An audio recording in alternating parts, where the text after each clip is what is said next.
If you want a Honda, buy a Honda. Fucking junk.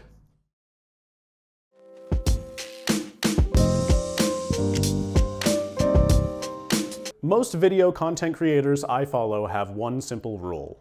Don't read the comments. And I can see why. When you make videos like these, you're really putting yourself out there. You're displaying something that you put a lot of time and effort into to the world. And when you see negative reactions, it can be hard for some to deal with.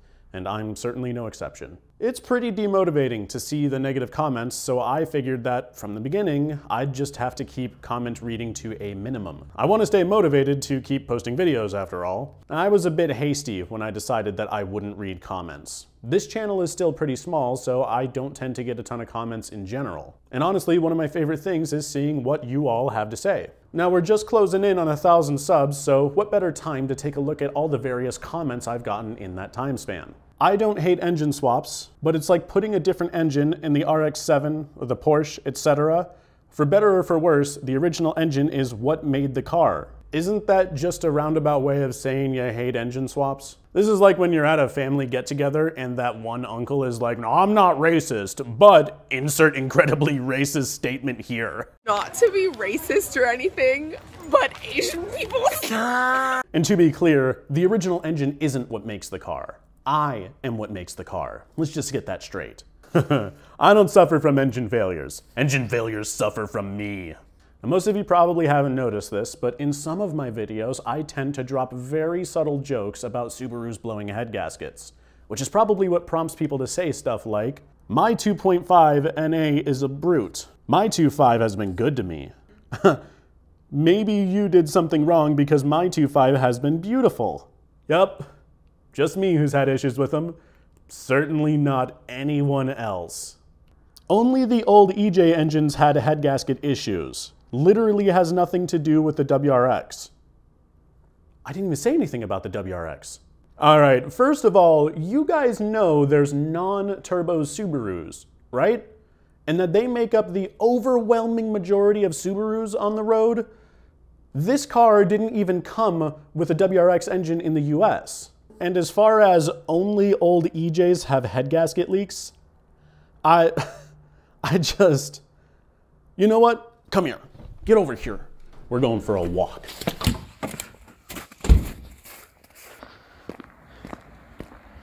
This green car and that maroon car, both of these cars are 16 years apart.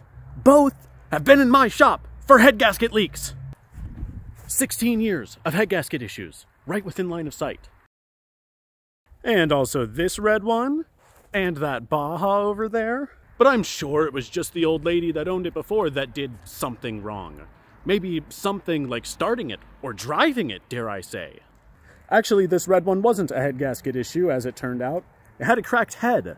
Water froze in the engine and cracked it. Oh. Oh boy.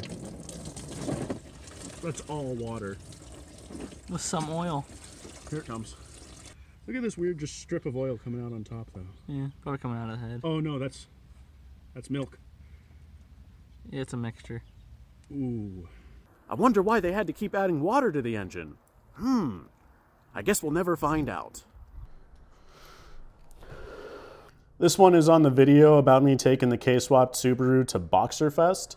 I'm a little confused. Did you go through all of this trouble in doing this project for yourself, or just to try to piss off random strangers at a car meet? Yep, you got me. That's the whole reason. Definitely didn't drive it around for many miles, certainly didn't make many videos about it, and absolutely didn't do it just to try to get reactions from people like you. Why? A Honda is about the queerest manufacturer you could choose. I don't even know where to start with this one. Your queer engine swap. Any Subaru swap would have been way better. Fucking junk. You want a Honda, buy a damn Honda. I just kept hitting him with the laugh emoji and he just kept replying. Your dumbass car is just as funny to me, stupid fuck.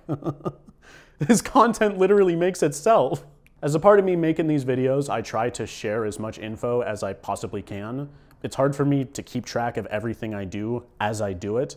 but I do my best to post a parts list and link it in the description and mention that in the video, like this. If you're curious about the full parts list, see the link in the description. See the link in the description if you want a full parts list without using the parts list.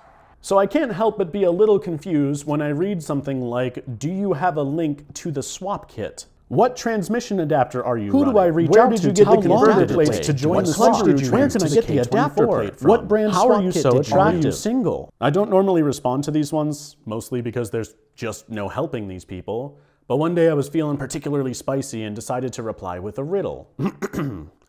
What's long, full of text, and rhymes with a prescription? Solve this riddle and you shall find the answers you seek. Wow, thanks for the very helpful and most informative reply.